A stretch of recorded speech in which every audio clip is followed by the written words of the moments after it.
What is going on out there, horror fam? How are y'all doing tonight, baby? We got MX in the house, Chad Edmonds, Patty Heckman, John Heckman. Oh my God, I think I even saw JP in here. Goodness gracious, we got the whole gang in here. Well, let me tell you something. Oh man, there's Dragon Blues joining us. Look at that. Hells yeah. All right, folks. So, tonight, we have yet another special guest with us. Now, you may be a little bit confused because this guy's been on here as a co-host many times in the past.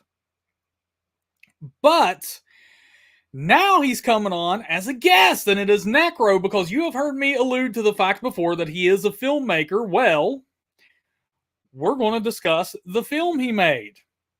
Are y'all ready for me to bring Necro on? I don't think you're excited enough. Let's get some hands in the fucking air. Let's hear it for Necro, baby. Where are y'all at? Let's see it. What's going on, IMLMNOP? Get those hands up, baby. We're going to bring Necro on here and light this bad boy up. All right, I see him smiling. Let's get him on here. What's going on, Necro? Hey, guys. What's going on, man? Oh, dude, I'm getting called out. They're like, "Oh, dude, your face is red." It's like, yeah, man. I just got on a motorcycle and drove through a shit ton of pollen. Nice. That's what's happened to my face, man. It's not been good. Not been good. Oh, fair and B, balls deep in here. I like it. I like it. Well, that's how Necro's about to be, man. So, yeah, I'm actually more nervous about this than any of the other streams. So there you go. Really? Oh, yeah. Damn, dude, you get to be the ultimate narcissist right now, though, man. This is all about you. This is all dedicated to you. Yeah. You can say anything. I think you'll find out as we talk about the movie that's I wish I could have the other two guys on here that were a big part of doing this because, yeah. Dude, this is where you get to steal all their cred, though. Oh, I know. I saw you put me up as the horror director. Hell yeah, you are. Yeah, dude, you are a horror director, man. Hey, I directed the madness behind making this movie with the infighting and all the other crap. But yeah, hell yeah, man. Oh man, look at MX calling you out. Loves the background. Thank you. I plan to go there in June and July with my wife, so pretending I'm there already. And Chad wants to know, does this movie violate community standards? Maybe. It should have. Yeah. If I was full on X-rated director of this version of the story, yeah, for sure. Hell yeah, man. Hell yeah. See, yeah, so dude, the link is in the description below. Necro has put it up for you kind TalkHorror listeners. You can go watch the movie totally free on YouTube. It is a feature film. You used to have to pay for this treatment until Necro did this just for us. Yep. And also, I have listed a link in the description below, too, that leads to the soundtrack that you had put together for the movie. Because I'm telling you now, the soundtrack is insane. Like, you even had an orchestra come in and score the film. Yeah, it was actually done in Europe by a guy named Peter Bateman. Yeah. So growing up, for me, I watched all those making of Star Wars with John Williams with the big orchestra and everything, and that's kind of what we went with. I mean, he wanted the extra money to go and have it done, and it's hey, we did the best that we could with this movie. I mean, we tried to push some things, with the money we had, and yeah. I'm very proud of it, man. I'm proud of it. I've got the tattoo. I'm all, yeah. I there's so many things that I could have done with the money instead, but looking back on it, it was something I'm very proud of, and I'm, Nice. Well, I'll tell you what, man. Give people. So the film is called Kaptara. Go ahead and give people a little bit of a rundown, a little brief synopsis of the movie, if you don't mind, and I'll go ahead and pull up the trailer a little bit for us. Yeah. So what I'll do for the horror fans is lean more towards. So this is the story of the retelling of Theseus and the Minotaur. So for those who don't know, I mean, I'm sure people have seen what a Minotaur is, a half man, half bull, but don't know how the original one came into being was through some bestiality from Queen Pasiphae falling in love with the Minoan bull, and Daedalus building a contraption so she could have sex with it. She tried to raise it as a normal kid, but it had a desire for human flesh, and it would eat people. So, Daedalus built this labyrinth for it, and they would sacrifice people to it, and he'd eat people. So there you go for the horror fans of it too. And that's why I said it probably wouldn't have gone past probably be in some weird X-rated version of some woman having a contraption built so she could have sex with a bull. So oh my god, dude. Yeah. So man, all right. So I mean, there's a little brief rundown of the movie. That's what we're talking about. And like I said, link is in the description below if you want to watch the entire movie online. I mean, here it is on YouTube. You can pull it up right now. Yeah, I got the rights back to it this year. The U.S. digital rights. And there you go. Hey, well, for people who don't know my name's my real name is James de Ciutiis. You can see it right there in the movie link. But I got the U.S. digital rights back. The company that we used to get it online went under, and for years it was available to be purchased, but none of the money was redirected to us. So it was a big problem. Yeah. Shit, man, I could only imagine. But okay, so this is an animated movie. Yes, it is a fully computer animated movie. So why did you decide to go the animated route instead of live action, man? So, what happened with this story is it originally was a script writing project for Patrick Cannon and I, who was the, co-writer, director. He did so much with the movie. We all did different parts of this movie, but we had done other scripts too, trying to figure out what did we want to do? What did we want to make? We always thought, well, we can make a camcorder movie off of this. We can do any number of things. And we went computer animated with it because he was working with DreamWorks. We thought we could pitch the script to them. He got fired from or laid off. People will start who are old enough to remember what it was like being an adult and having to manage money in businesses in 2007, 2008. He was working for a company this was kind of a cool idea, is that you could take your face and put it on Indiana Jones and watch Indiana Jones as if you were Indiana Jones. And it was a cool concept because, it's like, who doesn't want to, have their wife be Princess Leia and, you could be Han Solo. But, he met the animator for the film, Michael Johnson, there.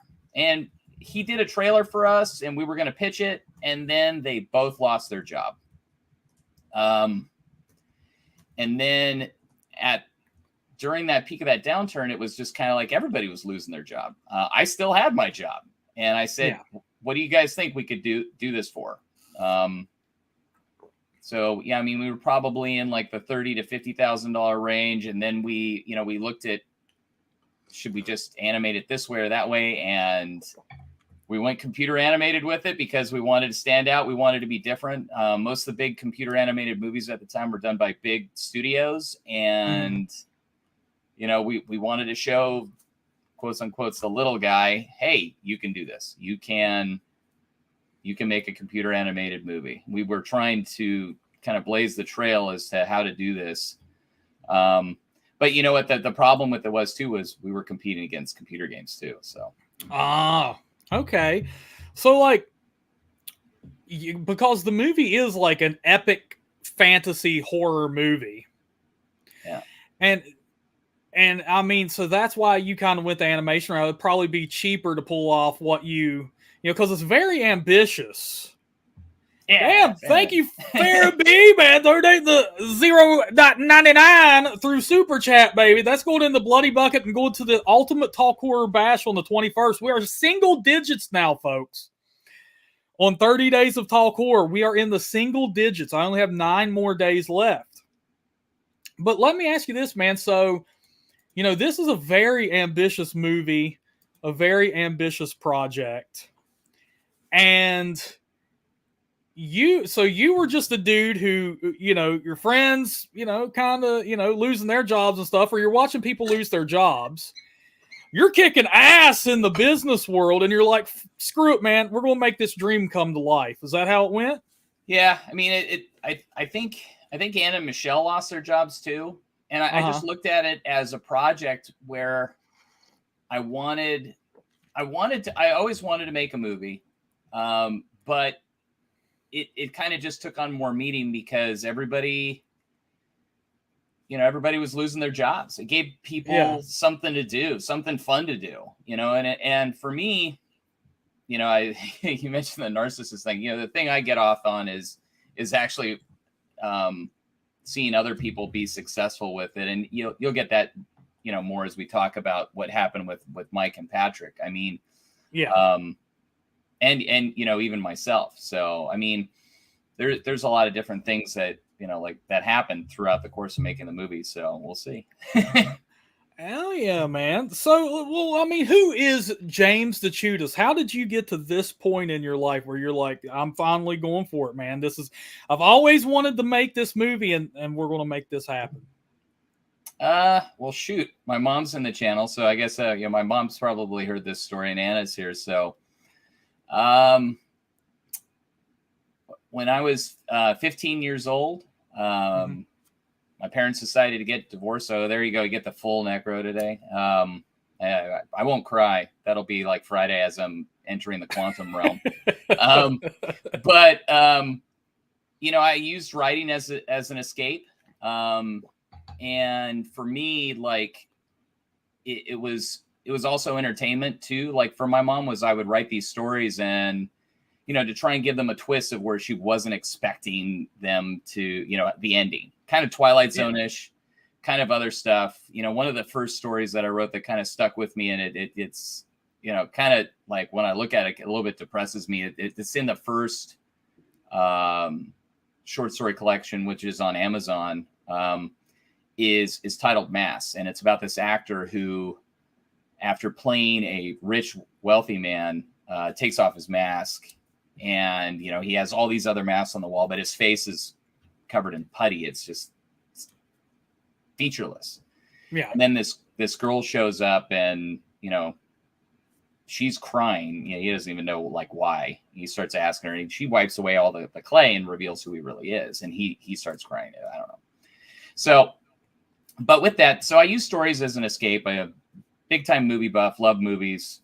Big time escapist. Love that. It filters into a lot of the stuff that I write. I figure a lot of people are. I mean, if you look at like even like the Minotaur and stuff like that, the Minotaur is looked at as the other side of the coin of Theseus, where the Minotaur is a full expression of beast, even though he's part human. He's, if you could go full on animalistic, werewolf. The Incredible Hulk, Wolverine, all of those type of characters are basically a unyielding to what society wants them to be.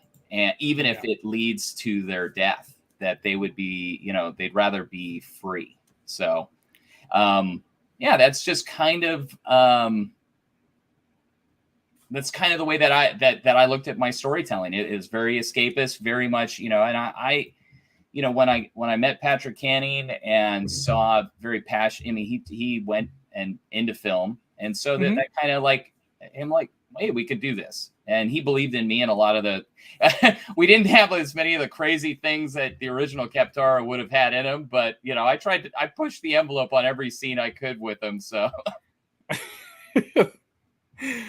Oh man, yeah. So I mean, yeah. So writing became kind of your safe space. That's where you turned. That became like your best friend during your parents' divorce, and that became like the ultimate dream for you, is to turn that into a movie, something you could watch with your family and friends and stuff. Yeah, I mean, why I didn't go into writing or film was because, the other side of the coin. What I wanted to do was make so much money that nobody could tell me what to do. I could do anything that I possibly wanted to do. It was I made that plan as I was writing these stories, and it wasn't, you know, to make money off the stories. It was purely for entertainment. But yeah, that's why, I mean, my undergraduate degree was in finance, my MBA, you know, I focused on healthcare for 20 years. You know, I did Kaptara while I was working at another job, running all the different parts of that. But so for me, you know, I gave up on that part of it and kept it on the side. So, you know, you'll have to forgive me as I, you know, release books later on this year. They won't be as good as they could have been if I had been, you know, properly trained, but you know, but dude, you decided to be the money man and kick some total ass. Yeah. You know, and then you financed Kaptara, and you know, the rest is hit. And now we get to sit here and talk about it, which is badass, man. Like, you lived a dream that a lot of people, it's only a dream for them. So yeah, I did have one guy who went to film class after we showed Kaptara in a theater tell me about that. It's a dream of his to have like a movie of his in a theater. So that was really a big kick for me, because, you know, I look at it and I think of all the different things that we could have done with it. Like, you know, during the downturn, I had like $50,000 left in the bank after, you know, making quite a bit. And this was at the bottom. Yeah. And I turned that into about $500,000, which basically helped finance Kaptara. So I did that, but that was like at the bottom to the, you know, and then 4 months later after the bottom was able to do that. But then, you know, took it and then spent it on this. So, you know, we ended up spending about $300,000 on the movie. Shit. So, yeah.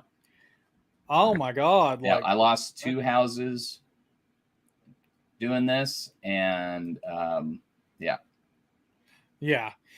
So that was during like the the Obama years. We'll refer to it like 2008.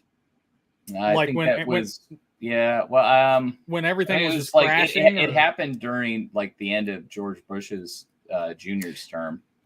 Yeah, but I mean, like, we didn't get the results. Oh yeah, you didn't get the results until, well, I think it's listed on IMDb as 2013, but we tried to get it to distributors at that time. Yeah. Yeah, didn't do it, but damn, rough time, but you turned that shit around, man. Kick ass. Thanks. Hell yeah. And then, you know, live the dream. So you said you would consider Kaptara a horror movie. I put it in like fantasy horror realm. The actual term is like sword and sandal. You know, so it is a fantasy type movie. But I think it would have leaned more towards the horror genre if we had done more blood and more gore and showed, you know, some of the things that, you know, like my wife does a voice for the movie and her character gets eaten, like just gnawed on, like right in front of everybody.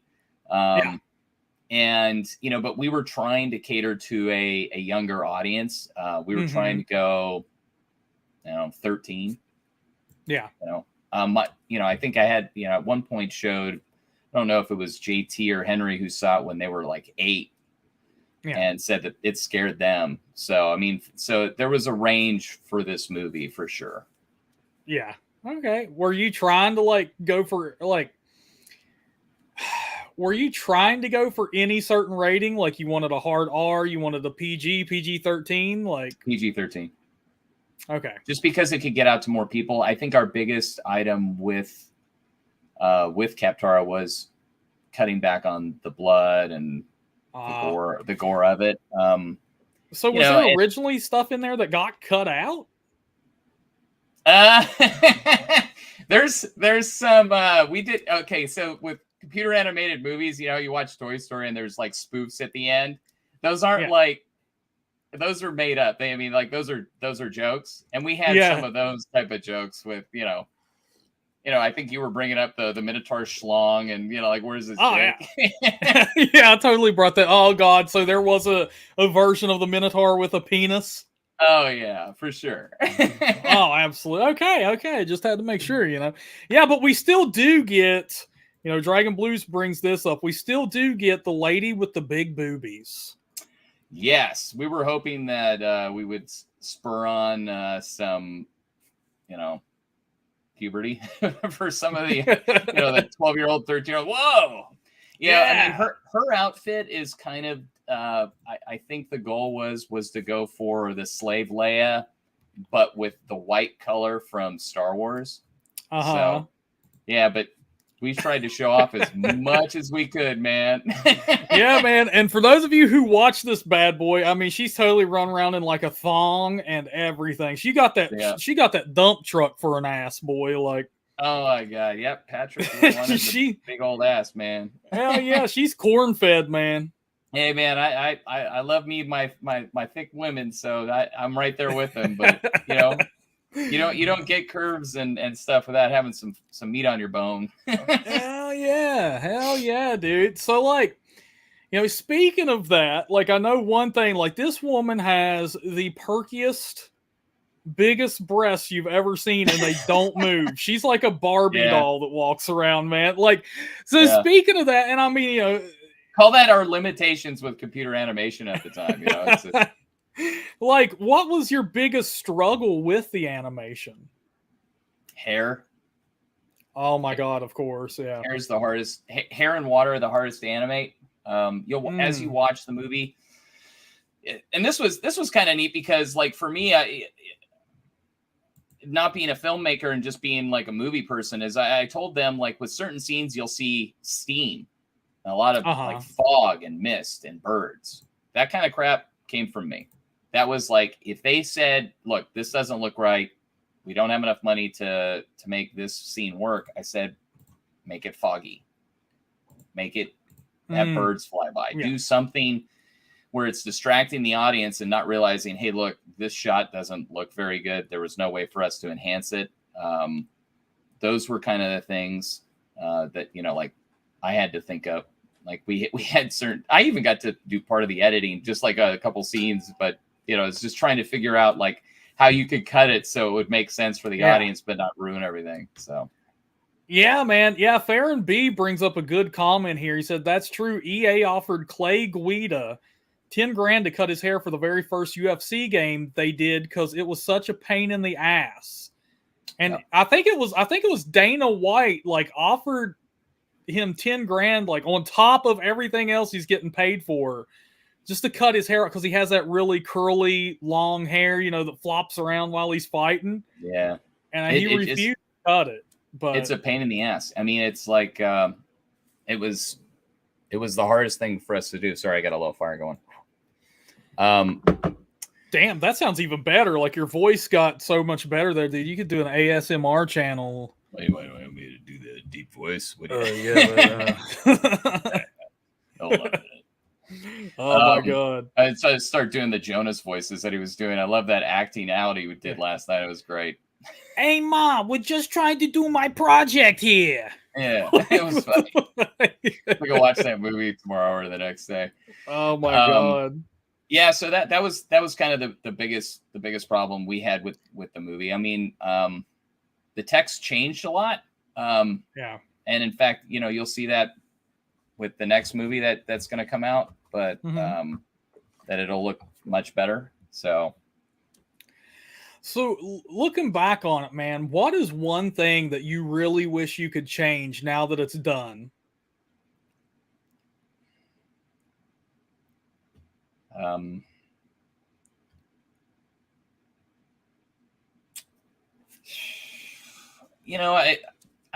think looking at how much we spent and everything, I wonder if we could. The problem with it was we had such a hardware intensive cost with the movie. Sometimes I think, well, maybe if we had made like a half-hour thing and then pitched it to somebody maybe would have picked it up, or not, and then just cut the cord on it. But I don't know what I would have changed. I mean, like financially, I just look at like what I could have done personally with that, and knowing what I had to give up to do it. I probably would have had a couple $1,000,000 more just by holding on to the real estate that I'd had at the time. And, but it's like, what would that have done for me right now? It's like, I already don't have to work, and, I had to move, but I don't mind that. I'm pretty happy where I moved. So there's nothing you would have you could go back and give the Minotaur his schlong back, dude. Oh, you're talking like the actual movie itself? Shoot. You know what? I really wish, and in fact, we might get to do it. Might have it'll probably be like a George Lucas special edition of Kaptara. So we're actually thinking about remaking it, me and the animator. I would push the envelope on some of the scenes that I had written for the story that didn't make the cut. Like, I think almost everybody in the story, because 7 girls and 7 guys are sent to this island. And so, like, what I did is I played around with the different types of characters we had, and each one of them had a romance.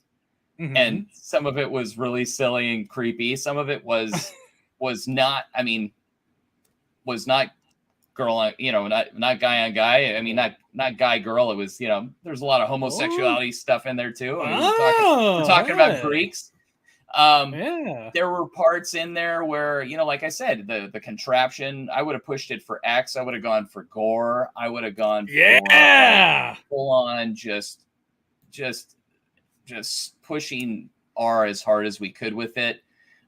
There were some scenes that I wrote where, and this was kind of playing off of why the oracles at Delphi would hallucinate and see shit, was that natural gas would rise up and they would hallucinate. So I integrated that into one scene where, the characters start hallucinating and seeing stuff. I also think that the Minotaur needed to fight other mythological characters. But what we were trying to tell the story as almost as if it happened in reality.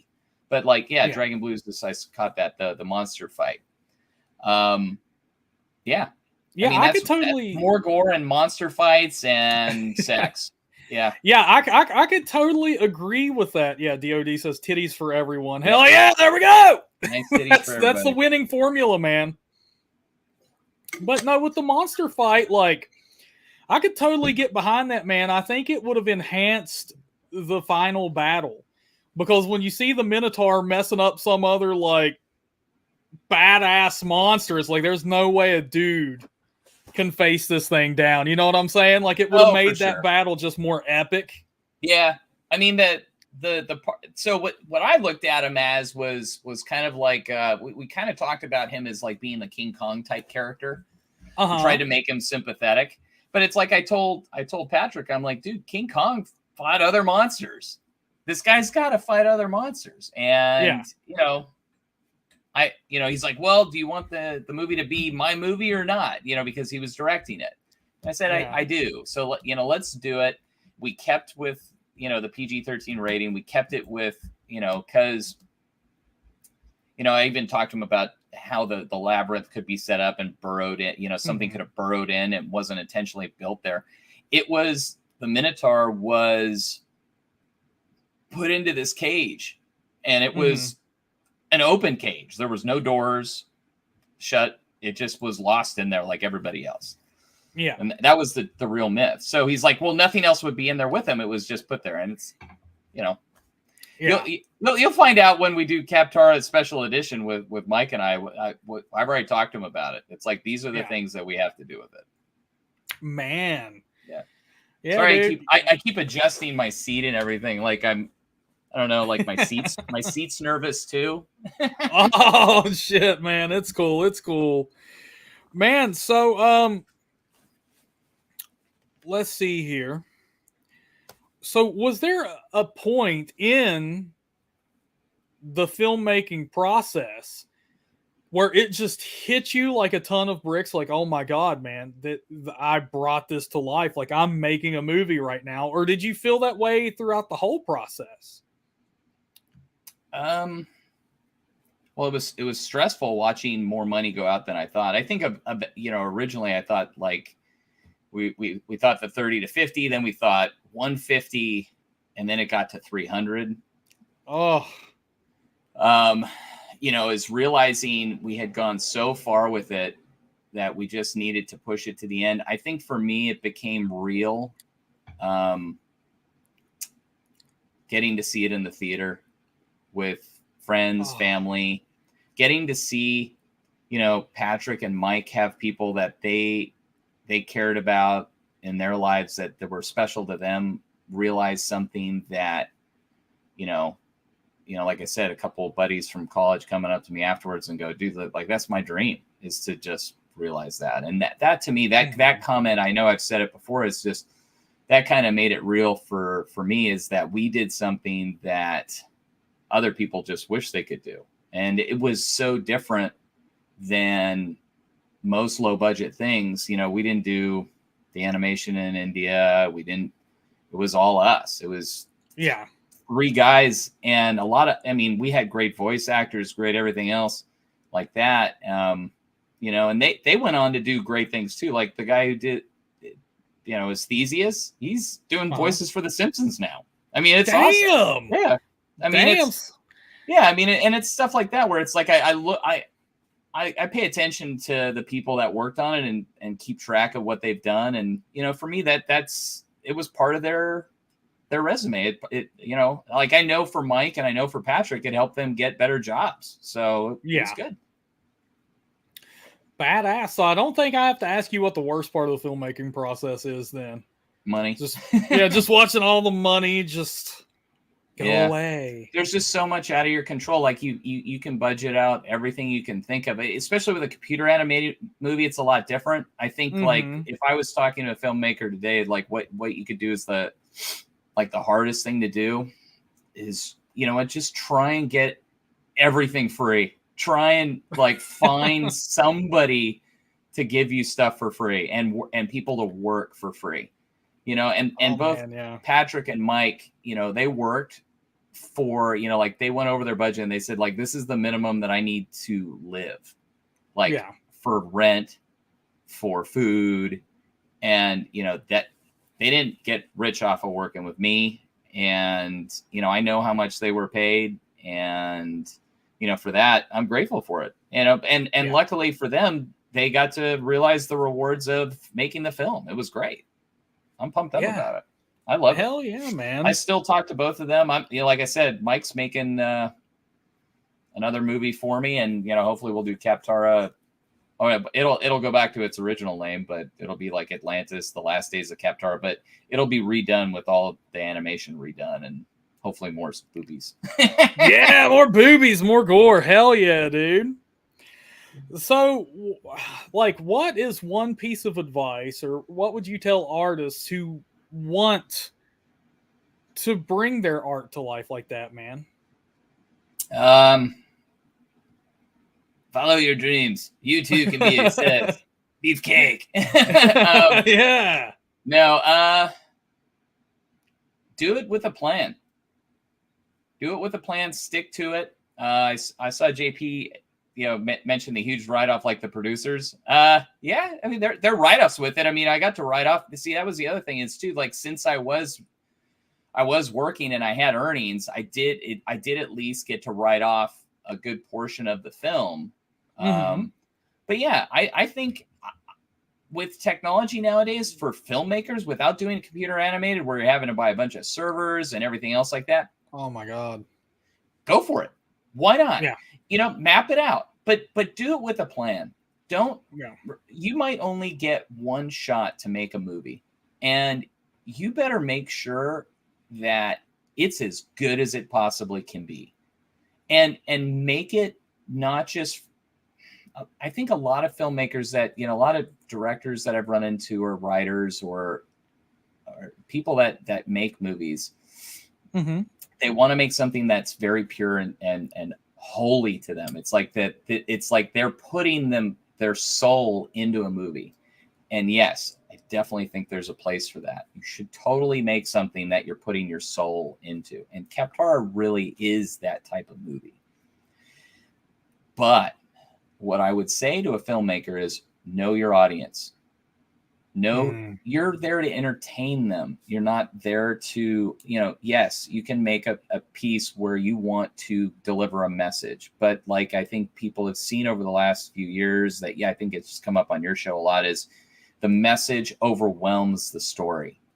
Is you want your story to be good. People forgive poor acting and everything else. If you have a great story, you have a great hook, you're going in with the intent of delivering something a little bit different for people, map it out, plan it out, and go with the goal of knowing what you're doing it for. You're making a film, not just you're not making a home video.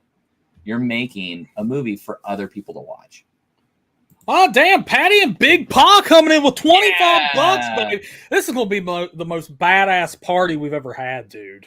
Dude, yeah, I think the bar tab at the last time I visited you, that was close to that. So, man, thank you, Patty and Big Pa. Total badasses tonight. Total badasses, man. And for those of you who are wondering, because like I got a text earlier, like, are you feeling okay? I wore contacts today where I was out on my bike, and God, they're like slipping around and shit in there or something. Like I don't know if they're drying up or what. I'm not used to contact. Hell, I'm not used to glasses, let alone contacts. But I'm just sitting here staring at James like a zombie half the time. Like, yes, so you made this movie, James. It was good. It is Come over. Let's not blink. Show me your movie, James. It's for free. It is free, people. You can click it in the description. Jesus God, man. Even doing that fucked with my eyes. But like, dude, like, so you told me a story though, and it's like a heartwarming ass story. You told me like one of the coolest things that happened to you because of Kaptara was like this dad and his kid came up to you. Yeah, we were at a convention and we were showing it. It was an LA convention where it was like Stan Lee's Comic-Con. I mean, oh my God. Yeah, it was pretty cool. I got a picture with him, and my wife pointed out that the sorry, I keep kind of wiping my face because I'm still not used to having this shaved off, and like it's cool, dude. You ever since the crash, you've had a drinking problem. Yeah, no doubt. Yeah, so we were sitting there during the movie, or answering a bunch of questions. People asked us about like, why'd you pick Theseus? And I of course I had to be a smart ass and go like, well, because Perseus was taken. It just and other stuff. But yeah, this guy walked his kid up to the front after the panel discussion and wanted to meet us. And he told us, he's like, this is my kid's favorite movie, and he watches it like all the time. Oh my God. And for me,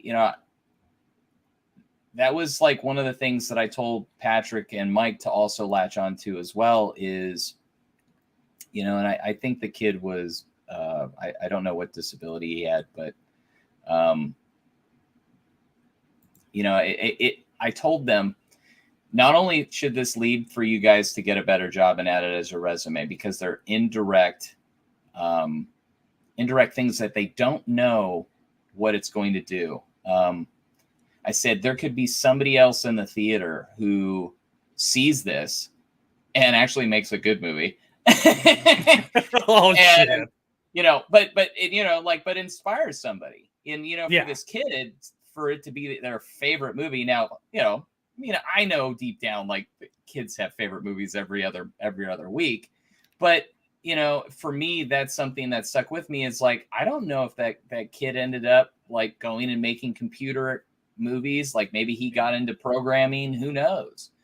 And I told them, I said, with trying to keep us the spirit of entertaining people and doing Kaptara and doing all these things, is there's side benefits for filmmakers that they need to keep focused on, even if their movie doesn't make a ton of money.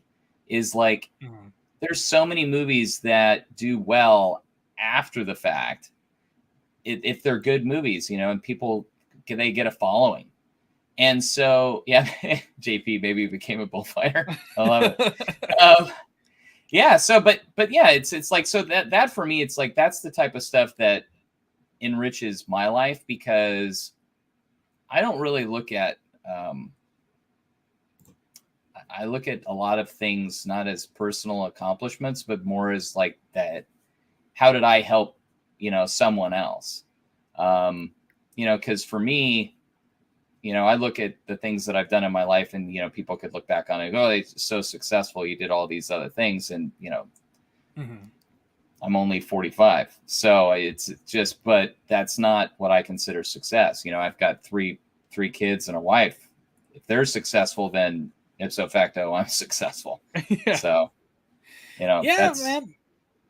so that made me feel successful. That was something that a kid's favorite movie. Yeah, well, dude, and like another thing you gotta think about here, apart from JP's legendary comment. I could have inspired him to make all women look like Ariadne. But dude, I mean, you gotta think like you said, like, man, like the butterfly effect, like it is crazy. Yeah. The things that happen in life that shape and shift your path and everything like that, dude. So it is hard to tell. Like either way, for a period in time, doesn't matter if it was 1 day, 1 week, 5 minutes, whatever. Dude, you were his favorite movie. That is badass, man. Let's get some hands up for Necro, dude. He's changing lives. Let's get some hands up in the chat, people. Come on, man. Let's hear it for Necro, dude. That is badass, man. Yeah, dude. I think that's the great thing about filmmaking is like the different emotions that you can evoke out of people and the lives you can touch, and just, man, it's like you never know what you could inspire, what you could do. For instance, and sometimes it can be bad. There was a dude one time who went and saw Lucio Fulci's Zombie in theaters and was like, this is the worst piece of shit movie I've ever seen. I can't stand it. I'm gonna make better. I just bought his video game a week ago. It's called Resident Evil 4. The man went on to create the Resident Evil franchise. See? There you go, man. You I never still like know. That movie. Yeah, I still do. I love Fulci Zombie, man. But yeah, let's get those hands up, man. Look at JK. We got the Patsters in here. John Hackman, whoop whoop, Necro. Look at that, man. Kick ass, dude. Guys. Hell you yeah, better man. show for the next movie and the books. Yeah, man. So you got some more shit in the works, but and we're gonna get that to that here in a minute, because I saw JP also ask some questions about it. But yeah, I saw the Do Not Disturb one. Yeah. But man, I watched the movie, and I'm telling you what, man, like,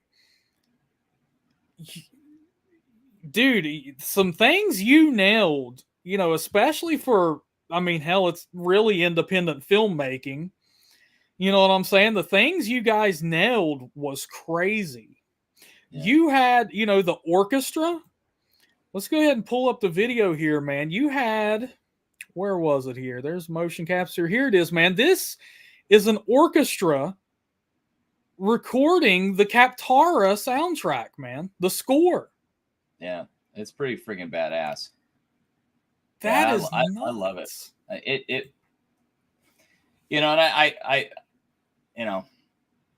I think we all wanted it to be more successful than it was, but yeah, I think you can still buy the CD on Amazon. You can. I linked to it in the description below. I was like, nice. I saw that on Amazon, and I was like, people, like, you have to check out the score, man. It's badass. Yeah. Oh, hey, you know what? I did do one thing animation wise. I didn't like I didn't draw it, but you were asking about one thing that, other things that I'd done with the movie. The vase spinning thing at the beginning of the movie. Uh-huh. That's me. What? Yep. There you go. There's my big contribution. That was so I don't, if anybody remembers the Christopher Reeve Superman where you're flipping through the comic book. Oh, there you go at the beginning. So what I told them was, because we wanted to do an intro, and I said, well, what if you had a vase that spins and just keeps telling you the backstory behind Kaptara as it's going, but it just keeps spinning. and it keeps ever changing with it. And it's, yeah, man. And it was funny. Like one a-hole said, "Oh, but you know, the best part of the movie is the vase." It's just like, dude, I'm pretty happy with contributing this idea to Kaptara, but, you know, and how to tell the story. But I did not want this to be the, you know, what somebody walked away with and said, "That's the best part of the movie." I'm like, screw you, dude. Mike and Pat did awesome on this movie. It was great. And I also know that you hid a little Easter egg in this vase, if I'm not mistaken, didn't you? At the it's the Mind's Eye Studio logo is my first son's head. It's a picture, an outline of his head. I don't know if it comes after the vase or before it, but it's the Mind's Eye Studio logo. Yeah, and yeah, he was very young at that time. It's probably like way at the beginning. Yeah, hell yeah, we'll rewind it, man. But yeah, it was cool. So JT, I told him, I'm like, that does not count as your 15 minutes of fame, dude. That's like 2 seconds. Oh yeah. So it's right at the beginning. Yeah. There you go. Yeah, the outline at the beginning of the vase is the Mind's Eye Studio logo, and his head is the. Oh, it's taking shape. Yeah, look at that, and there you are, man. Oh, there you are. First billing, bro. Yeah, in this version they spelled my name right. Yeah, it's funny too, like with all the different, you know, mistakes. And I think this final cut of the movie actually has an error in the movie where the Minotaur's horn is back on when it, you know, part of it was broken off. And dude, yeah, Mike and I have talked about this, you know, consistently. It's like, because of all the different renderings and everything else and different versions of the movie that we had, you know, there's oh man, catching errors in it was. You would think with a computer animated movie, it's like, how many errors could there be? But yeah, dude, it happens. Yeah, man. Well, you know, speaking of the animation, let's go ahead and pull this up, man. You guys, you went wild with this. Like, check this out, man. Yeah, this is a motion map match. So what he was doing is he acted out the scene, and then he would animate it. And it's funny, there's a part in here, like I teased them about it, was when the and I think you have it on there, it's under the motion capture test, is where the person, there's no animation with it. I'm like, so hey man, when you color this guy in, what's going on? When you use some crayons and shit and color that guy in? And he's like, nope. Damn. Yeah. So if you go to Facebook and you go to the Kaptara site, you can see all these videos. You can see some motion capture actors that were, you know, because we weren't going. Most of the men are Mike walking around, and I'm like, dude, you're not doing the Silence of the Lambs, trying to walk around with like a girl and tucking. I'm like, that's not going to count. So we actually had girls doing motion capture to actually capture what it, you know. I mean, girls walk different than men.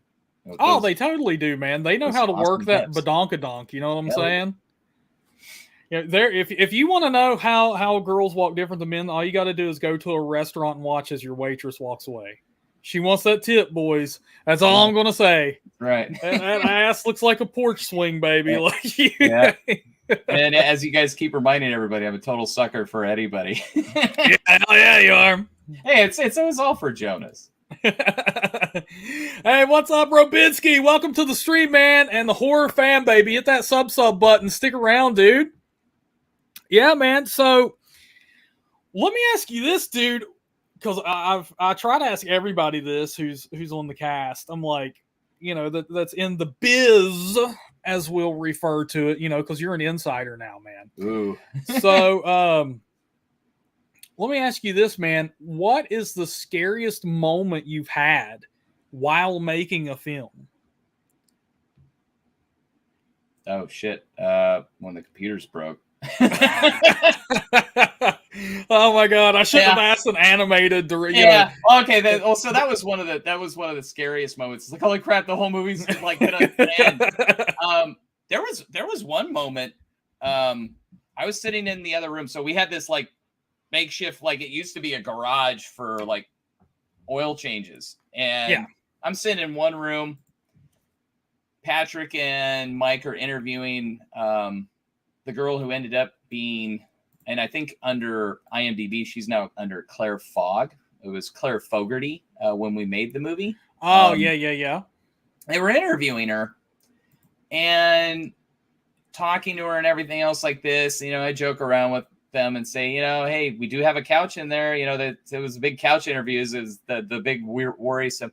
But the door's shut, and I hear this scream, and I'm like, what the fuck is that? And oh shit! I'm like, no, everything's fine. But the scream was so like it reached into my man soul, and I'm like, I ran. I just was like, what's going on? What? And they're like, everything's fine. She was just screaming as if she would scream in the movie.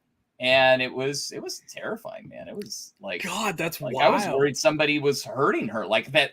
So what I imagined was, because it was at the front door, was I thought somebody was coming in and was holding them up or something, like somebody came in with a gun. I was just like, oh my God. Yeah, I was a new dad, and I was just like, damn, man, it freaked me out. Well, dude, that's badass though, man. You had like a badass actress on your hand when she can pull that kind of reaction out of you, dude. Like, yeah, she was cool. Yeah, I've had an experience like that on set. Really? A dude, not like that. I was actually helping film the scene. I was helping with the lighting. Yeah. So I'm standing over here like working a light and everything, and we're in the woods. And this dude, I sat with him through makeup. So I knew what was going on for him and everything. And dude, he just lets out this scream once we're filming him, and he's like running around on the ground and shit. Total goosebumps on my arms. God. Like, I know it's fake. I'm watching the shit be filmed. There's nothing, but oh my God, dude. Some actors can pull that out of you, man. It's like, God. So, man, it's like, freaky, man, I'm telling you. Yeah. So, is there? Okay. So I'll tell you what. We'll jump into what's coming up for you in a minute. But I'll tell you what. Before we get to that, I'm gonna put you through the gauntlet, baby. This is like some American Gladiators shit. Off the top of your head, questions right here.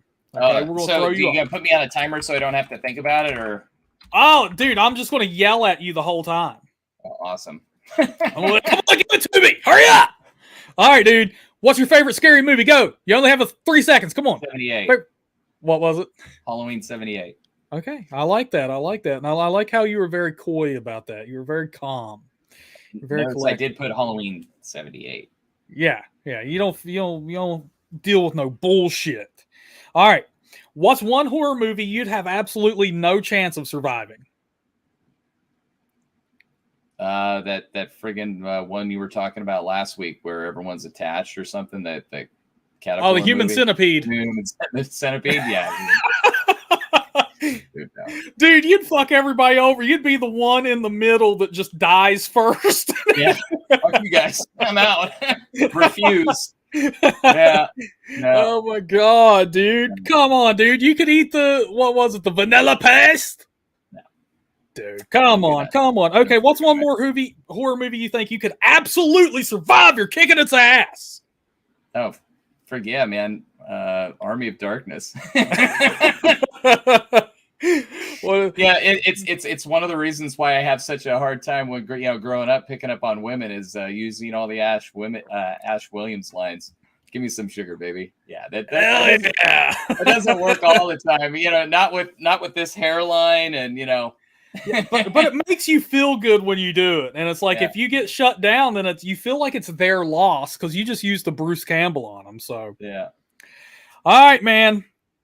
If you could be in any horror movie from any time, what would it be?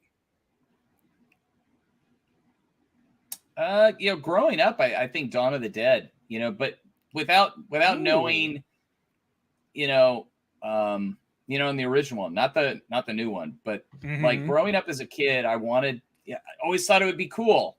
But then you find out, when you find out as an adult, nah, you ain't surviving. You're going to be one of the zombies 99% of the time, and you're screwed. But like as a kid growing up and like, man, I could live in this movie. I live at the mall. Man. Oh, dude. Yeah, I talked about that. I mentioned that on stream the other night, actually. I think while I was talking to Guy Wellman, I was like, dude, did you have that fantasy when you were a kid of like getting locked in the mall for one night and how badass that would be? Freaking rad. Hell yeah, dude. But I'll tell you what, this is what I'm going to do to you, bud. No. I'm going to pull this up, and I want you to take a good look at this picture on your screen right now.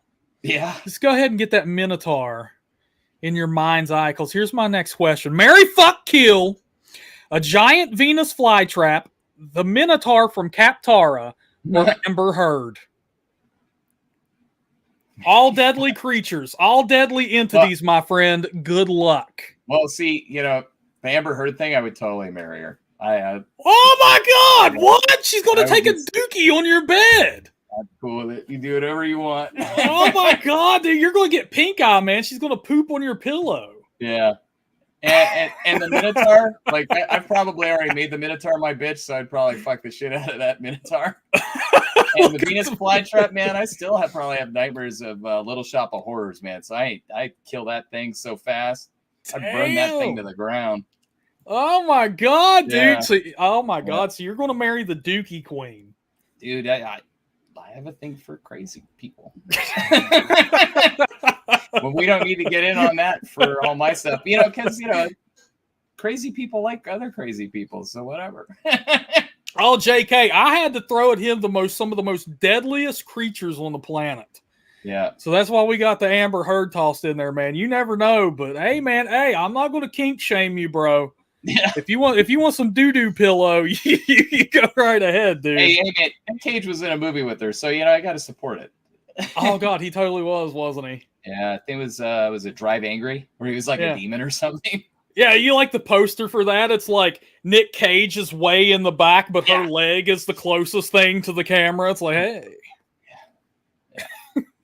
Dude, man. My wife is probably going to watch this and go, so that's why he likes me. He thinks I'm crazy. You're going to get off the stream and go find doo-doo on your pillow is what's going to happen. And I'm like, that wasn't the point. That wasn't the point. Oh my God.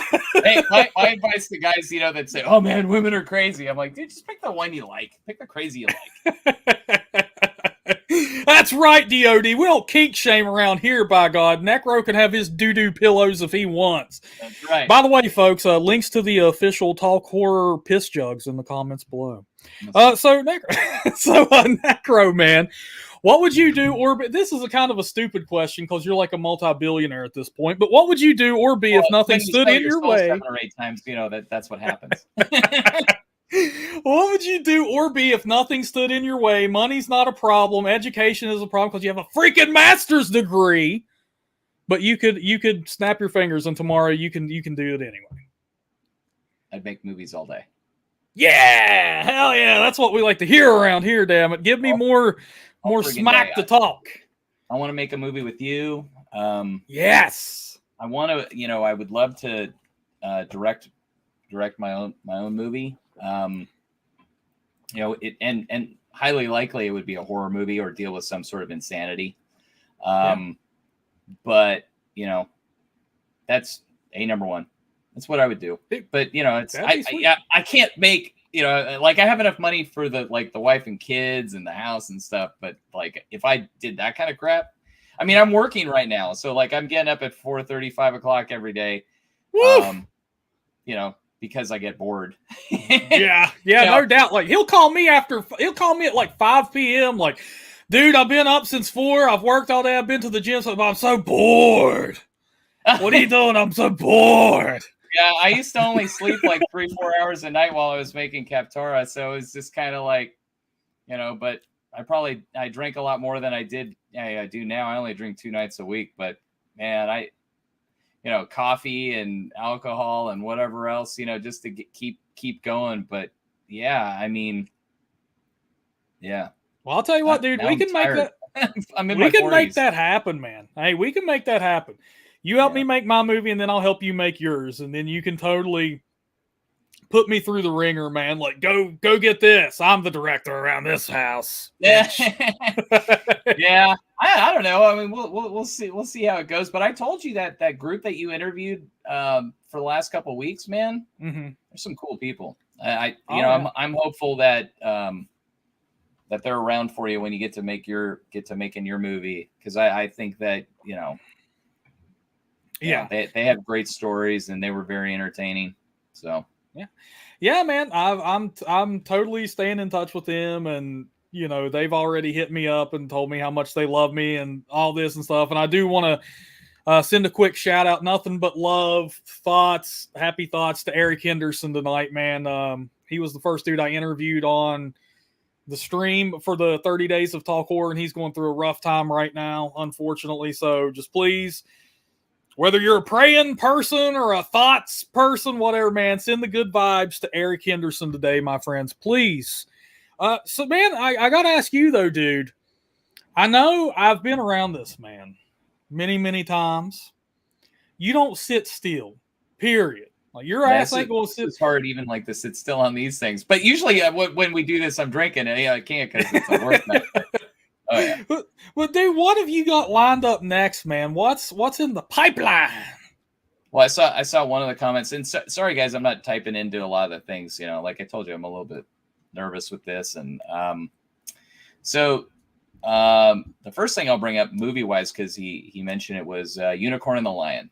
I have a little bit of extra money coming in. I love this. Had a family member that I met twice die. So I can justify to my wife and family, hey, look, this is extra money. I've already talked to Michael Johnson, who did the animation for Kaptara. You in fact can go to Facebook and look up the Unicorn and the Lion and see some of the preliminary images. And that's the movie. And I'm going to push him to get it done in 3 months from May. So maybe by the end of this year.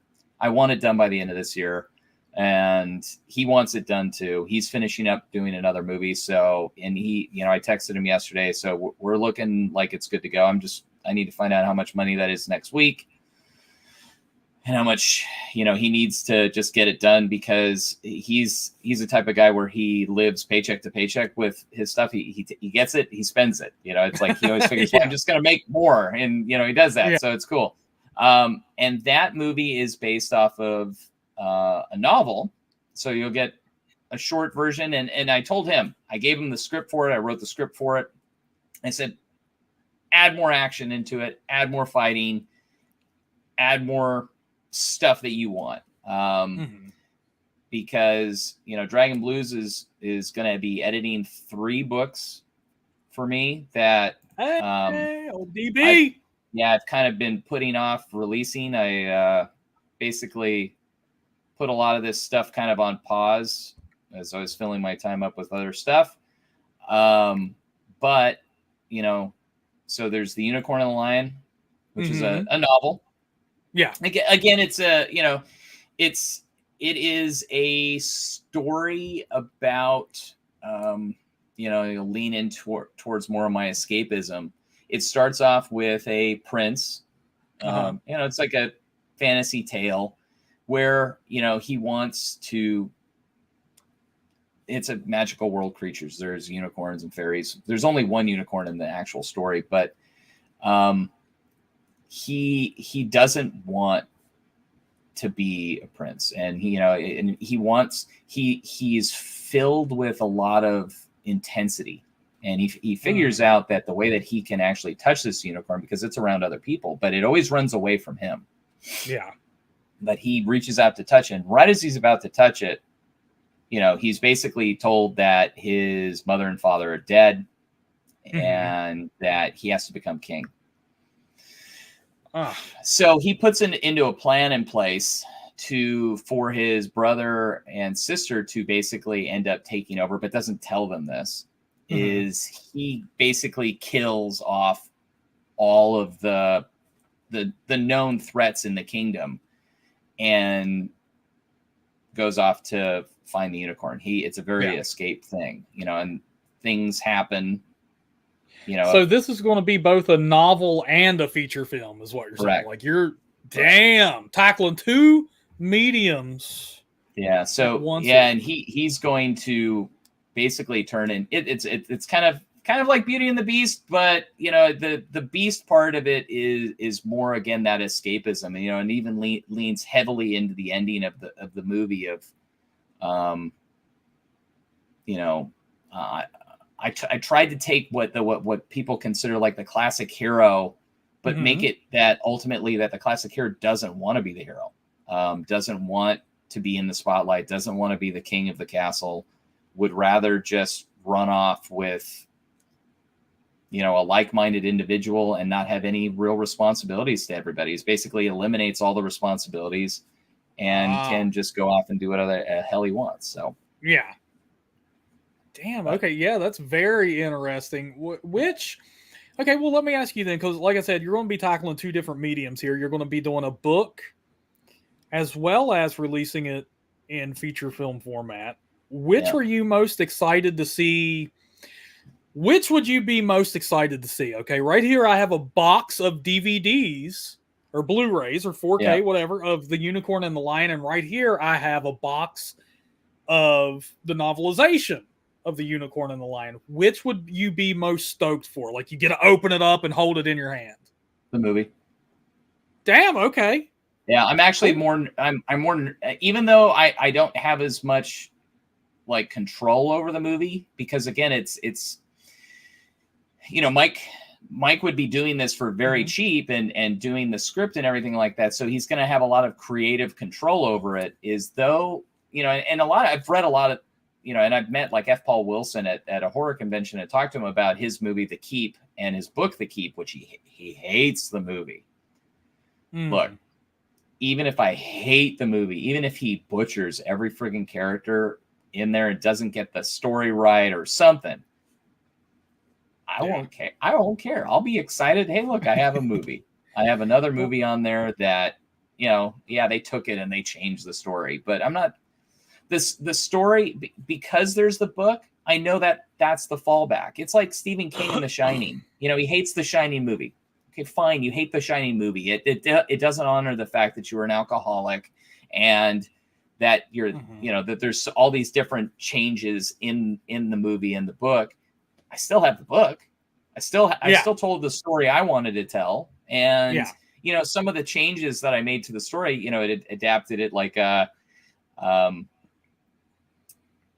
some of the characters' names are like my kids' names, but they have, you know, Arthur and Richard, you know, not Richard, but like, you know, Richard's name isn't, my name's in there. And then Henry. Yeah. Well, man, this is a good question here, though, and I know the answer to it already, you know, but Chad asked, would you do the script first and then use that as a tablet outline for the book? So I know, you know, as Dragon Blues cleared up here, you wrote the book first. So what, to help out with that, so that's a good question. So actually, what I more along the lines had before I did the novel was more of a script. I had a short story version of the book.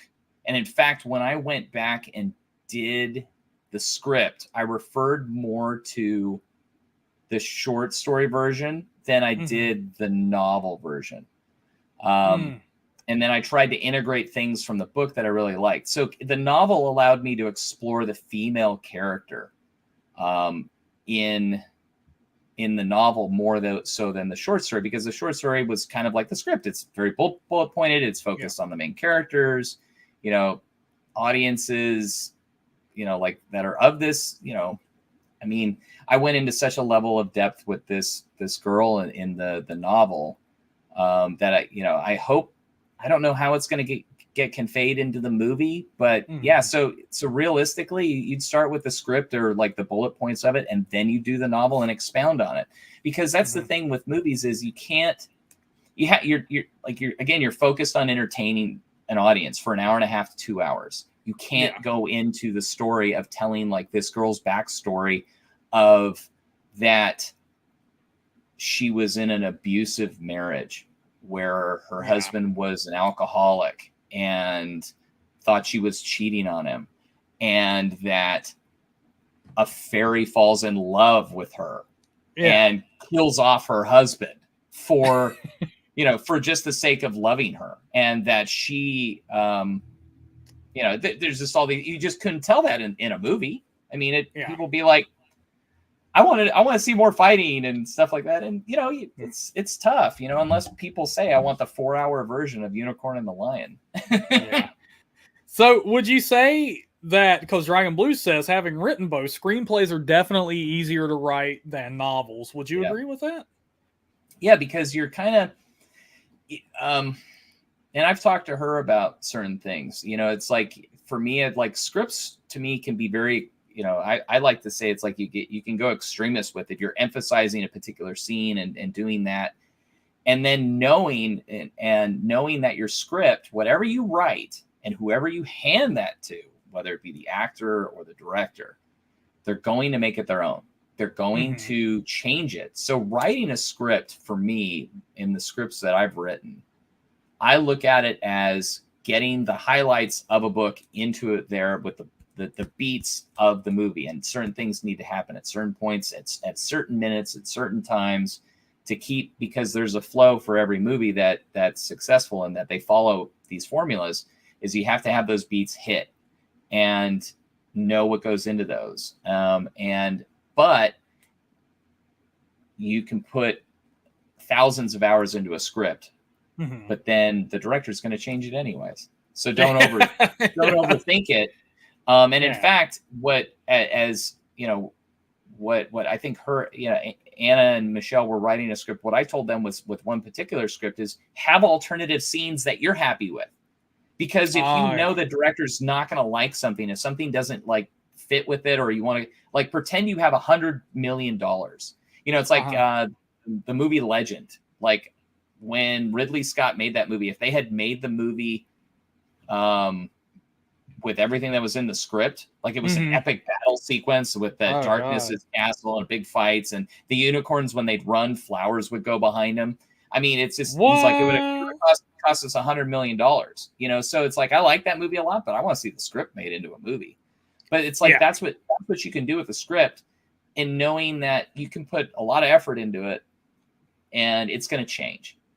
Your book, you put a lot of effort into it, you make it exactly how you want it to be. And, I think the only changes where I changed certain things, where I got a little bit too adult with some of the things that happen in there and trying to cater to the audience, was there were some really kind of abusive things that the guy did to the girl, where I kind of took it out. But yeah. Yeah. Okay. Yeah. And, that is crazy. I didn't know that about Legend, all the crazy, but it's like you said, like, if you want the script, I could send it to you. Oh my God, sure. That's crazy. But yeah, I mean, like you said, man, like, just have different ways to approach, your movie, just in case, and the same thing goes with, I learned this with music in a movie. Like, you'll write movies with certain music in mind, and don't include what you actually want in the script, though. Save that shit, because, like, if an artist finds out you want Motley Crue in this movie or something, then they're going to be like, oh, well, it costs like $100,000 to license this song. It's like, like, you don't want that shit in the script where it hinges on, so have alternatives, like. Yeah, I mean, like alternative budget stuff. Like, hey, if you wanted to spend more money, like there was one scene that Michelle and Anna wrote that I thought was great. And I said, pretend you have like $1 billion and have an extra side scene of where like the actual climax happens somewhere else, where it's like really expensive to do it, and just have it on the side and ready to go. Yeah. There you go. Jonas says Cradle of Filth. There you go. Perfect, Jonas. There we go, man. Yeah, man. So JP wants to know, though. He's like, do you mean he needs to write a book about zombie strippers and booze before he can make the movie? No, you can just make the movie. We can make it next week. Yeah, let's do it, JP. Hell, get on that plane. But I mean, he does kind of have a little bit of a question right here, though. Like, he has no patience for writing. Like, how much detail do you think he needs to put in his script if he were to sit down and write one? I think, well, for him, he could just do an outline.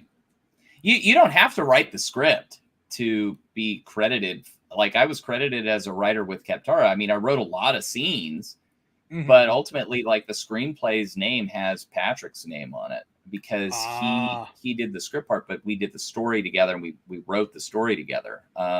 So for him, he could do it as an outline. There's different ways to do it. I have other books and programs on how you can do it, and just doing the outline for it.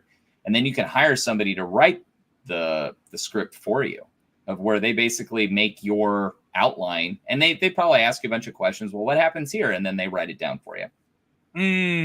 Yeah. Yeah, there you go. There you go, JP. Let's make that happen, dude. Get on the plane, bring your stripper friends. We can light this up, man. So, dude, and I know you have another story in the works that we've talked about that I was like, oh man, I would love to shoot that with you, about the the short story collection stuff. Yeah, the traveling man who has a dark side to him when he stays at these hotel rooms. Yeah, I'm pulling up the list from this. So the other book that's Anna's gonna help me with is it's a short story collection, and the one you're referring to is Do Not Disturb.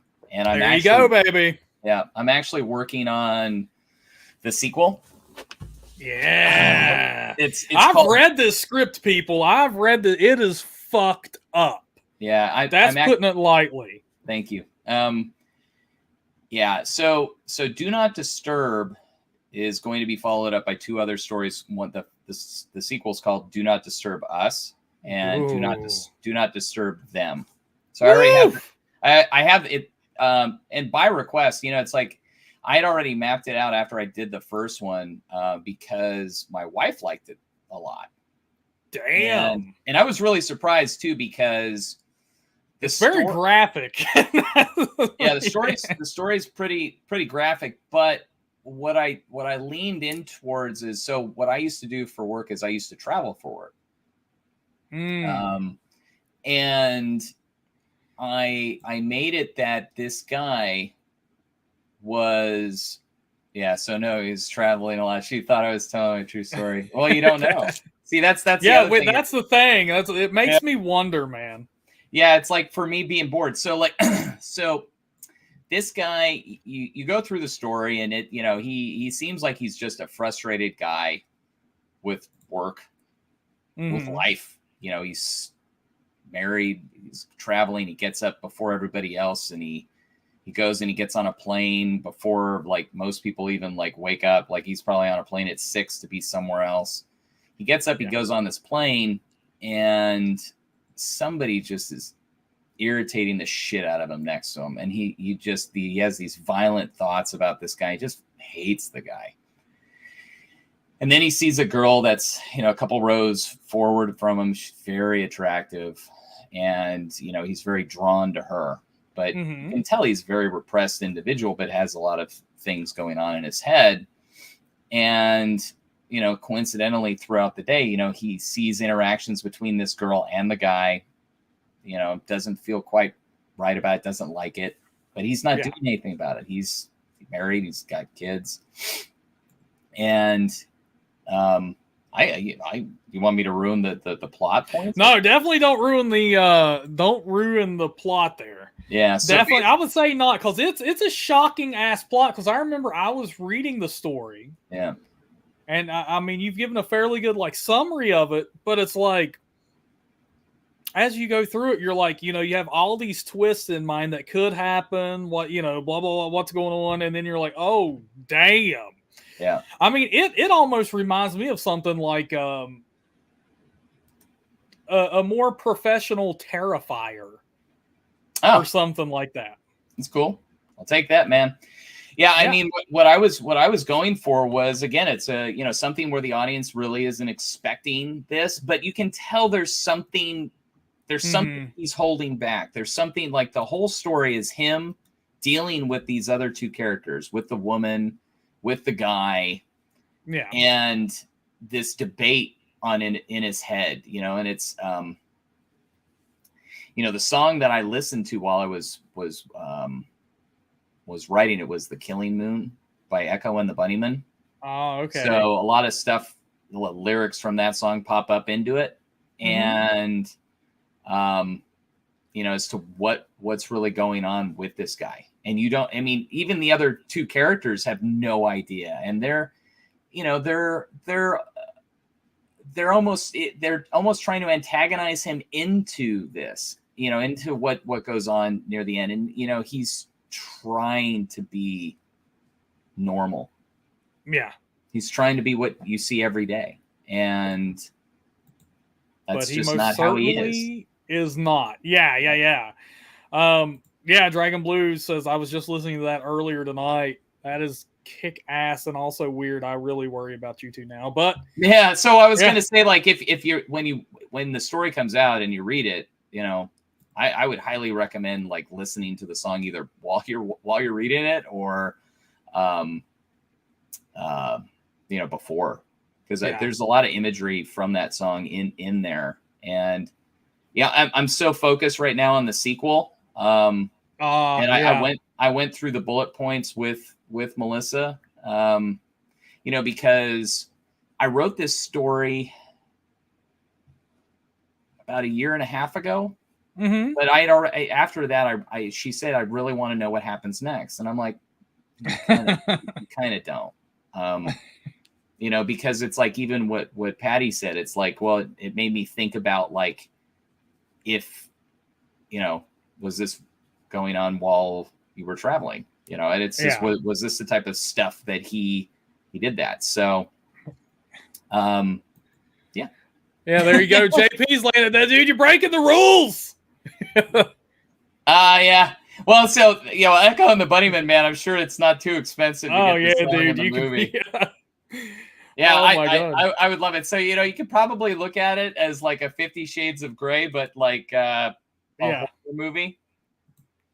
There you go. JP says it made him want to take a business trip. Oh my God. You freaks. All right, man. Well, anything else in the pipeline, or is that it for you, dude? Well, so there'll be several stories, attached with that one. I'll pull up the list real quick. All right. So I got a poem in there called Darkness. Oh, yes. I got The Disposables, which is actually going to be a Goonies with some Big Trouble in Little China thrown in there. And then there's another fantasy tale called Treasure of the Soul. It's about dark. It's a great balance of darkness and light. I really like that. One character's, basically allowed darkness, like this dark magic, to consume his body. To kind of like warlock type stuff. Oh, now we're talking my language here. Yeah, I mean, he's really, really dark, but and this other girl is, kind of like an elf girl, and she's full of light, but they're very into each other, and it's really odd. Then there's Valhalla Inc., which is kind of my take on, when people, are older, they don't want to die in a bed. They go to Valhalla Inc. Kind of imagine like a Jurassic Park for old people, but like, and they all put on Iron Man suits. Badass. Yeah, but the last one, which is actually going to be a book that probably Anna's going to help me with the extensive rewrites and probably will get me excommunicated. I debated about releasing it under my name, and I'm like, screw it. It's called Gospel of the First Son. Okay. It is essentially if Lucifer wrote his own Bible. Yes, I've read the story. Yeah. So it does. It has a lot of sexuality in it, a lot of different things in it. It has a lot of I'm not going to say pretty much more any of that, because there's some things in there that I tried to follow a lot of scripture, a lot of things that are referenced in there from other sources that are, they're public information. I have documentation of like where everything comes from, and so hopefully, but ultimately though, if I do get shot and killed from it, hopefully it'll drive sales and get money for my wife and kids, Dude, you'll be like Sutter Kane in The Mouth of Madness, man. You just, you go missing and whoa. Yeah. There you go. Yeah, dude. That's gonna be badass, man. It'll be fun. I mean, that one to me, like it almost is. It's so there's so much different horror and violence in it that for me, I look at it, it's like it even could be like an anime. JP wants to review it for Bible accuracy. That's actually why I'm having Dragon Blues do it. But they're like, I even sent her direct quotes from the Bible and other sources is to say, hey, this needs to be integrated into here too. And yeah. Well, there you have it, man, dude. You have a lot of stuff on your plate right now, and like with all that energy, I have no doubt it's coming. Yeah, should be fun. So thank you for tonight, man. It was I don't like talking about this sort of stuff a lot, especially on camera. I'd rather shoot the shit and be drinking. But yeah. Well, hey, man, no problem. And guys, we went 25 minutes over, which is totally fine. But if you have any questions, you can go ahead and send them over now because we'll start wrapping things up. But Dragon Blue says she is going to make that story her bitch. So get ready, man. That novel is going to be done for you this year, man. I think she's the only one that could actually help that be a coherent story that people want to read. Hell yeah, man. And Jonas is throwing love our way. Jonas. Look at that. Oh my God. Hey, look, that's how I usually wake up every morning. Yeah. So, man, I did have some comments starred here to go ahead and look over while we were doing the the whole stream. And Chad wanted to know, do you know what type of animation software you guys used? Shoot. I used to have all that memorized. Oh, it's like Blender, 3D Studio Max, Maya. We did use Maya, but I'll look it all up, and Steven, I'll get it over to you that we can share it with him at the next stream. Okay. Yeah, because I did. There were two, I think there were two main programs. Maya was one, and then there was one other one. It's funny. Like here, let me type this real quick so I don't forget. Programs used. Like we're talking about right now is using the Unreal Engine for the new movie. So and some of the stuff from that. But yeah, so it'll look more. Yeah, like I said, check out Unicorn and the Lion on Facebook, and you'll see some of the images. It's okay. And that's one of the reasons why we want to take Kaptara and remake it. It's like, we have all the voices, we have everything else. So most of the scenes that'll probably get added will hopefully be beast fights and crap like that, where we don't even need, we don't even need to do additional voices. Well, there you go, Chad. I will get that over to you, man, when Necro figures that out. Patty Hackman put you on the spot a little bit here, though, dude. Do your Sylvester Stallone. Man, most of the time I gotta do that, like after I've heard it. Yeah. Because I told anybody, like, if you want to do Sylvester Stallone as Rocky, you basically got to question everything as you're saying it. Because it's fuck. Come on, dude, bust out Marion Cobretti. Yo, Adrian, I ain't never talked to no door before. I mean, like, I don't even know what to say. I mean, you're behind the door, and I want to take you out on a date, but you don't open the door. I don't know why. I don't know why you won't open the door. I mean, it's probably something I said. Maybe I don't look too good. But I take you out. Your brother Paulie, he said you should go out with me, and we could go have a good time. We could buy you something to eat. You could help me feed my turtle. I mean, oh my God! But I can do it a lot better, like especially with if I've had a drink. Because I watched Rocky one time. There you go, dude. Dragon Blues laid it out for us, man. There you go. Oh, so the Los Angeles thing that actually had the guy from it was Battle Los Angeles, and I forget that it's the guy from Dark Knight who plays Two-Face. Somebody else pull up the actor. I wanted to edit Sylvester Stallone into the movie randomly in the background, like just randomly shooting things, because that's what it was kind of missing, was somebody who was just so over the top, like, and then like, but there's a question in the movie that comes up about abandoning in Los Angeles, and I'm like, oh my God, I just, like, while I'm watching the movie, go, abandon Los Angeles? You're abandoned Los Angeles. I ain't gonna abandon Los Angeles. It's just like, oh my God. Yeah, you should have seen me in full Rocky mode when I went to the store after watching Rocky 1 and got some milk. And the lady's like, "Do you want anything else?" And I don't think I want anything else. I got my milk. I got my eggs. I'm gonna go home now. Dude, I mean, Jonas, he's laying it down, man. He's like, that's how you should have talked at Food Lion, dude. Oh, to that girl? Yeah, I could have talked to her. I could have talked to her all night. I mean, we would have had a lot to talk about. I mean, the things we could have said to each other would have been very good. Fuck, dude, you're too good at that, man. Yeah, just it's probably really how my mind really works. That's why I try and talk to girls at bars. Especially because I'm pretty upfront. Like, I'm married. Nothing's gonna happen, but we're gonna have a great time. We're gonna do a lot of shots. And Rocky, he needs some shots too. He took a lot of shots. I take a lot of shots. No, he took a lot of shots to his head because he uses his head to block the punches. Shit, man. He does in the head, dude. Yeah, he does. Dude, you got to be an actor in your next film. I demand it. You got to be an actor in mine.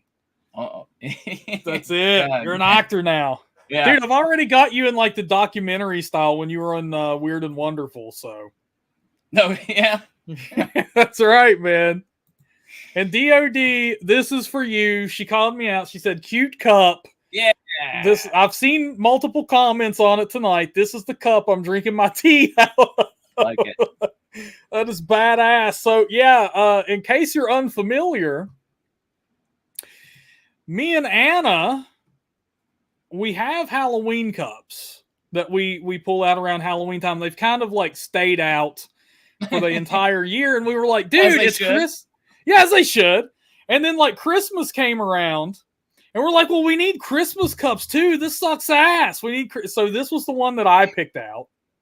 Of course, because I love Hoot Owls. And, Anna has her own little Christmas cup. And now she's already brought up the idea of getting spring-themed cups. And I'm like, oh my God, dude. Like, our whole cabinet is going to fall off the wall. There's so many special cups in it. But nice. Jonas wants to know if he can be in our movie, dude. Jonas had that, he had... I mean, if we're making a movie and he walks in front of the camera, he's in the movie. Yeah, Jonas, that's as easy as it is, dude. Yeah, that's all you need to do. I feel like we might need Jonas, though, for a little bit of sex appeal. Oh, for sure, dude. Yeah. He showed up. Nobody's coming to see like the lights of the camera reflecting off of my balding head. Yeah, that's what I'm saying. Jonas is the only one of us that has hair. He showed up. He's got that suave hair just slicked back, the leather jacket on, hey, guys. He's definitely got to be in the Final Bros. Yeah, he's like Fonzie or something, so we definitely need him in there. Oh, thank you, OD. I love it too. Look at the Hoot Owls, man. That's so super kick-ass. I was drinking tea out of it. I was actually drinking Sleepy Time tea. Sleepy Time tea. That's literally what it's called. And there's Anna. I'm getting into trouble. She's like, yes, we need spring cups. She's going crazy. Okay. Yeah, Sleepy Time tea. There you go, DOD. Time. Yeah, Sleepy Time. All right, man. If there's any more questions, guys, we're going to start wrapping her up. And thank you, everybody. Thank you for hanging out and hearing the story. Kaptara was great. It was a lot well, dude, that's what I was going to say. I mean, we got James in here tonight to tell us about making a movie. And, dude, so for and you got to know my real name. Yeah, you guys get to know his real name. I haven't got to know it for the 3 years I've known him now. So I always change my name to whatever I want to be. But what we've learned from you and the other filmmakers we've had on here is that, number one, if you want to make a movie, write a plan. Get your plan down. Number two, Michael Tuthill suggested, you can shoot a movie on practically anything now. If you have a phone, you can shoot a movie. But the first thing he suggested spending money on, if you're going to spend money, is lighting. So there are 2 key takeaways from some of the stuff I've been doing here for you filmmakers out there. A plan, and if you have money to spend, do it on lighting. So, and yes, the link to watch Kaptara is in the description below. Click on it. It's totally free. I've also linked to the soundtrack on Amazon. I think you can listen to that on Amazon for free as well. Either way, they're down there. But, I mean, you saw it earlier. I pulled up a video. They had a full orchestra doing the soundtrack. But here's what I want to say, man. So you've been on here. You've lived your dream. You've talked to us about making a movie. And not only that, you freaking acted for us. Let's get some hands up for James, man. Come on, get him in the chat right now. I want to see him, man. I want to throw some hands up in here too. But I don't know how because I'm in this new system.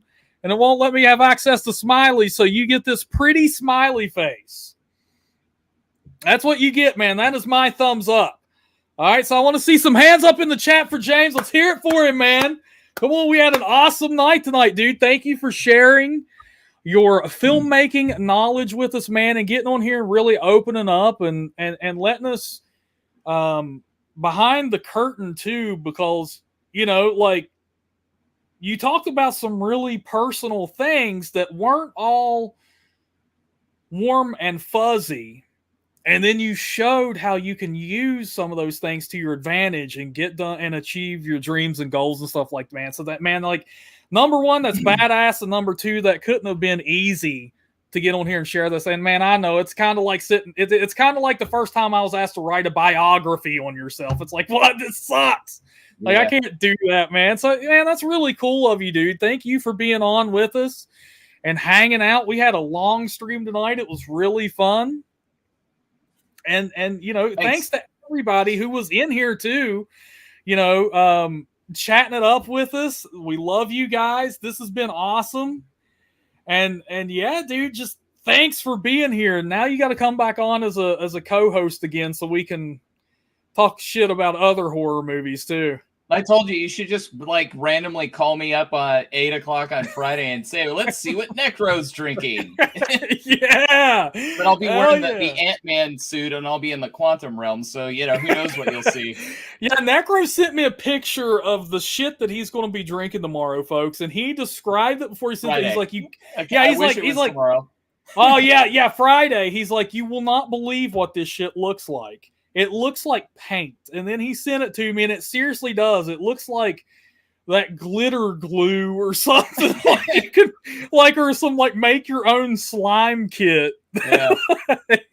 Yeah, it's like some moonshine, something that I found. So that's Necro's Future Fridays. Yeah, it's just like, yeah, it's like the kids disturb me. Like, don't go near your dad. He's in the quantum realm. He's like Rick and Morty, man.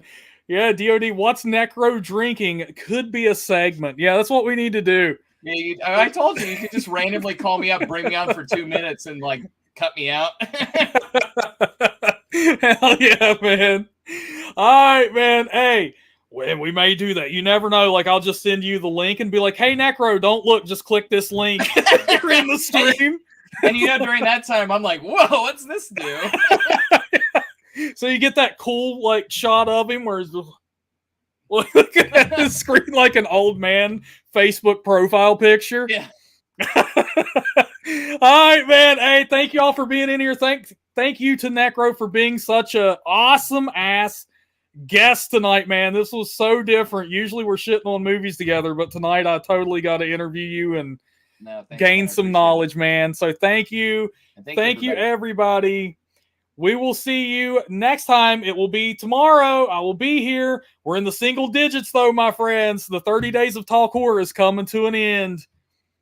But I will be here tomorrow. So let's celebrate, all right? I will see you all tomorrow.